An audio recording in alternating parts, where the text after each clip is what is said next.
Something I've noticed lately is the deception that is on a lot of people.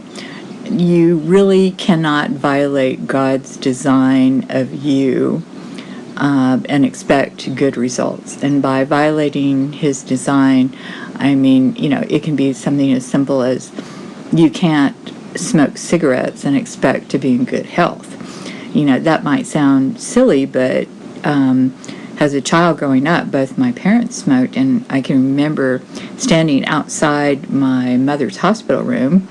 And back then, they had oxygen tents and you could smoke in hospitals. She would come out of the oxygen tent because she was dying, smoke a cigarette, then get back in the oxygen tent. And I remember standing outside talking to her physician and saying at 13 or 14 years old that, can't you tell her that if she stopped smoking that she might live longer?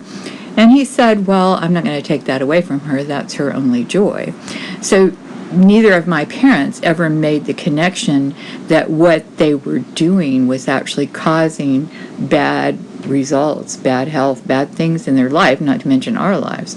So I would like to put this to you, that you might ask the Lord where you're violating your design. I mean, we all do it. We all just say, oh, a little more of this. And I'm not saying it even has to be a blatant sin. It just might be that, you're watching too much TV and putting TV ahead of whatever God would want you to do.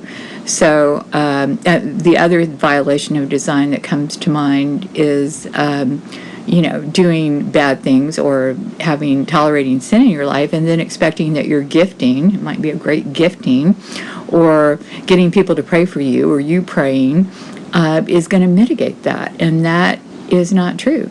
The gifts and calling of God are without repentance, and He will gift you and grace you in that area. But it's not going to change the consequences of you tolerating sin or disobedience in your life.